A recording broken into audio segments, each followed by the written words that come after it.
पूज्य श्री महंत श्री रामदास जी काठिया बाबा, पुराने काठिया स्थान के संस्थापक। वृंदावन में पुराना काठिया आश्रम में बहुत पुराना स्थान है निम्बार्क संप्रदाय का। सिद्ध पुरुष थे काठिया बाबा, इसमें कोई संदेह नहीं, भगवत प्राप्त पुरुष थे, महान योगी, महान समर्थ पुरुष थे। ठाकुर विजय कृष्ण गोस्वामी जटिया बाबा गौड़ी संप्रदाय के सिद्ध संत, उन्होंने उनके अनेक प्रसंग लिखे हैं।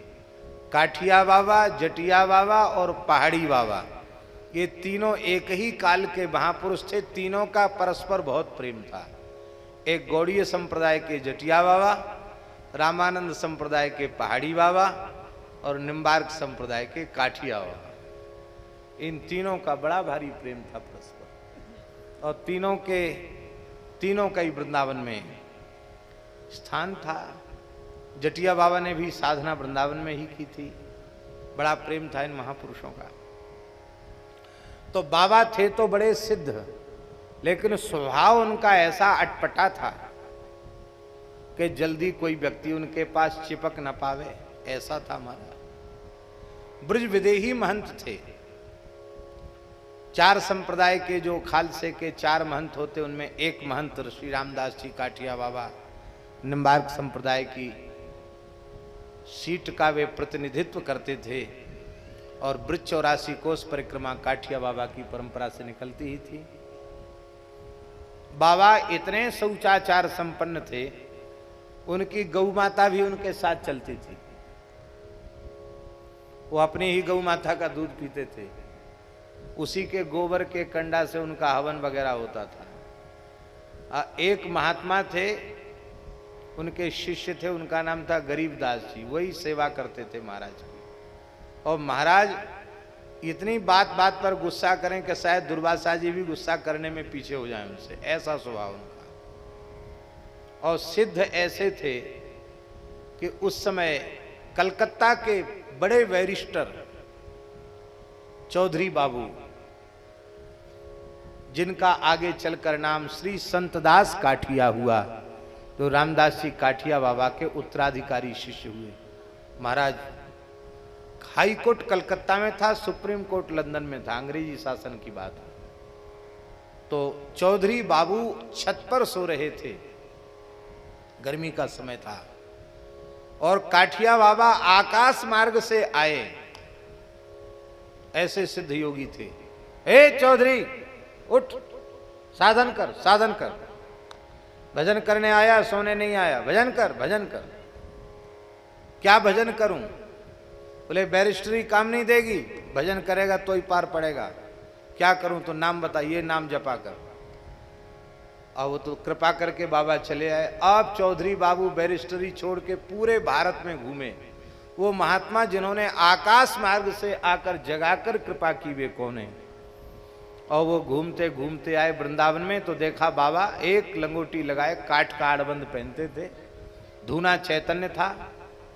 और महाराज किसी चेले पर बहुत बिगड़ रहे थे, खूब गाली दे रहे थे उसको। सोचे महात्मा तो यही है जिनका हमने दर्शन किया। दुबला पतला शरीर था काठिया बाबा का, बड़ा जोर हल्ला गुल्ला मचा रहे हैं, यही संत हैं। बैठ गए। पक्का हो गया कि भाषा, वाणी, शैली, स्वरूप यही है, यही महापुरुष है। कहां से आया बच्चा? कलकत्ता से आया है। हाँ महाराज कलकत्ता से आया। ठीक है ठीक है ठीक है। आना जाना शुरू हुआ।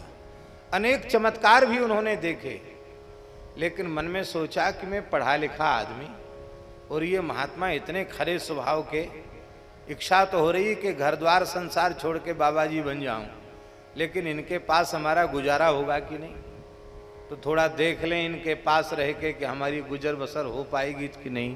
कहीं ऐसा ना हो कि चेला बनने के बाद फिर भाव कम हो, फिर भागना पड़े इधर उधर। पढ़े लिखे आदमी में बहुत विचार होता है। लंदन में पढ़ाई की थी उन्होंने। तो राम जी 84 कोस की परिक्रमा में वो बाबा के संग हो लिए। गरीबदास जी रसोई बनाते थे। और अकेले महाराज की, सबकी रसोई नहीं, सबकी रसोई तो पंगत में बनती थी। महाराज बहुत पवित्रता से रहते थे, इसलिए उनका सब अलग ही हिसाब किताब था बाबा का। तो गरीबदास जी बनाते, पवाते और उसी उनके प्रसादी जो बच जाता उसी को वो पाते।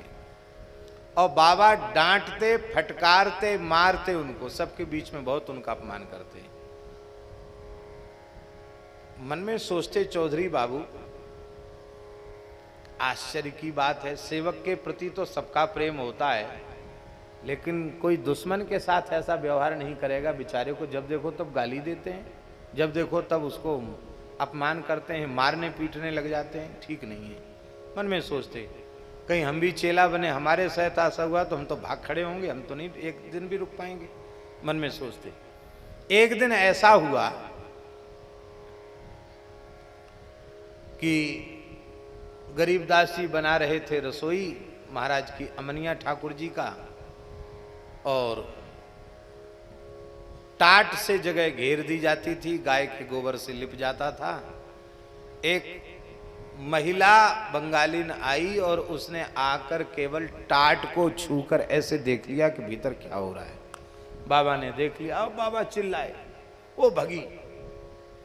बाबा ने सब उखाड़ पछाड़ कर दिया और धूना का लक्कड़ उठाकर पीटना शुरू किया गरीबदास को। कहे बदमाश कहीं के, कैसे आ गई, कैसे आ गई, सब बर्बाद कर दिया।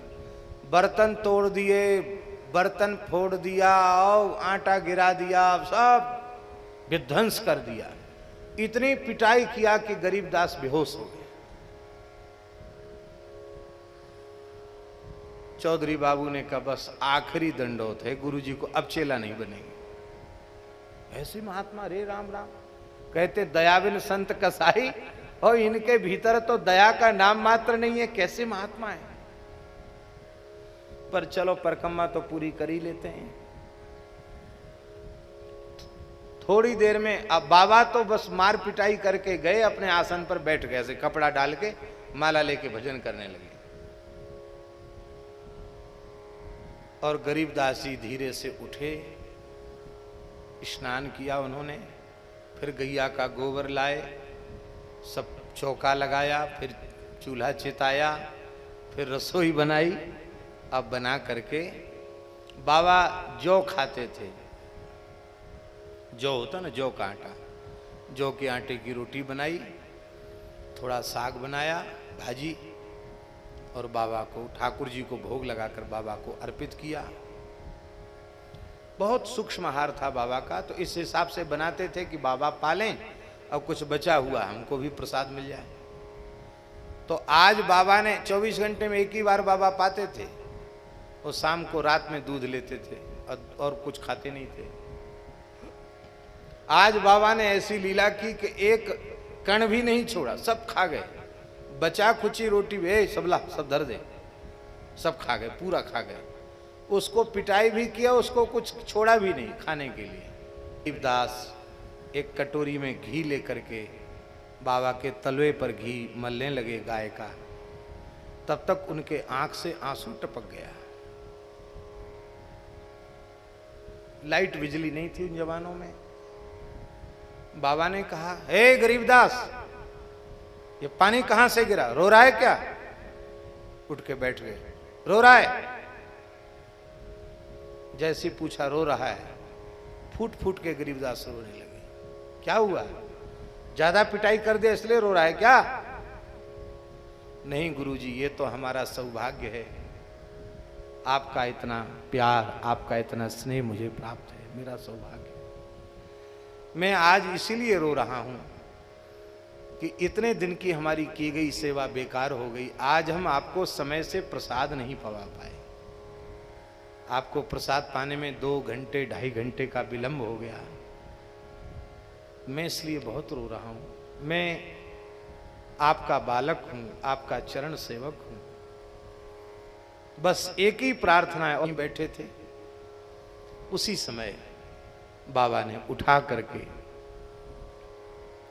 गरीबदास को हृदय से लगाकर कहा, बच्चा आज तू मेरी परीक्षा में उत्तीर्ण हो गया, मैं अत्यंत प्रसन्न हूं, बोल क्या चाहिए मांग। ऐसा वैसा गुरु नहीं हूं मैं, जो चाहे तुरंत प्रदान कर सकता हूं। क्या चाहिए बोल। आपके चरण कमलों की सेवा से बढ़कर भी कोई उपलब्धि है क्या?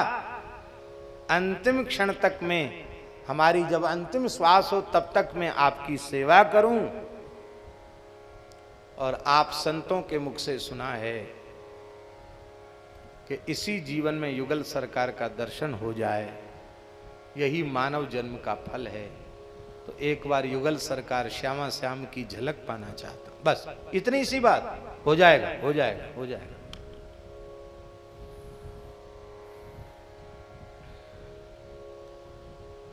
अब समझ में आया बैरिस्टर बाबू की कि ये बात है, ये जो गाली गुप्ता करना, मार पिटाई करना, ये सब ऊपर का नाटक था, ये खाली परीक्षा ली जा रही थी।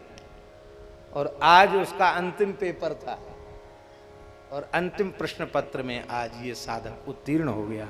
उसके बाद फिर बाबा ने कभी गरीबदास को डांटा नहीं, फटकारा नहीं। फिर व्यवहार उनका एकदम बदल गया। और लोगों से करते, पर गरीबदास परीक्षा में पास हो गए, अब तो क्या है। कुछ समय बीतने के बाद जो घटना घटी उसको हम बता रहे हैं। बिहार कुंड पर परिक्रमा पहुंची और गरीबदास ने महाराज को प्रसाद पवा दिया। महाराज थोड़े विश्राम में लेट गए और गरीबदास की खबर तब तक साधुओं ने भेजी, महाराज गरीबदास प्रसाद पाके कभी लेटते नहीं थे, पर आज लेटते ही उनको बहुत शरीर कांप रहा है। बाबा हंसने लगे, अच्छा चलने का समय आ गया तेरा, ठीक है कोई बात नहीं, जैसी भगवान की इच्छा। तुरंत बाबा उठे, वहां आए। गरीबदास जा रहे हो? बोले हाँ गुरुदेव। क्या इच्छा है? बोले अब मैं आपको प्रणाम नहीं कर सकता, आपकी चरण रज चाहिए। बाबा ने दाहिना चरण उठा के माथे पर रख दिया। और कुछ तेरी इच्छा? अंतिम इच्छा, आपका चरणामृत चाहिए। बाबा ने कहा चरणामृत दे दो इसको। चरणामृत उतार के मुख में दे दिया। ये सौभाग्य, ब्रजरज में लेटा है, पड़ा है। बाबा ने सिर पे हाथ रखा, कहो गरीबदास घबराहट तो नहीं है? नहीं। क्या अनुभव हो रहा है? यस। पूछते ही नेत्रों से अश्रुधारा बहने लगी। मधुराति मधुर, जिनका मधुराधिपते अखिलम मधुरम, वो युगल सरकार श्यामा श्याम सखियों के सहित गलवहियां दिए सामने खड़े और निकुंज में चलने की आज्ञा कर रहे हैं। गुरुदेव आप आज्ञा दें। ठीक है जाओ बेटा जाओ। उसी समय शरीर का त्याग कर दिया महाराज। बड़ा कठिन है। तो ऐसे एक दो उदाहरण नहीं, अनेक उदाहरण हैं। सेवा महापुरुषों की कर ली और उनका हृदय जीत लिया। फिर परमार्थ पथ में तुम्हारी फेट पकड़ने वाला कोई दूसरा नहीं। परमार्थ पथ में फिर तुम्हारा रास्ता रोकने वाला कोई नहीं है। बोलो।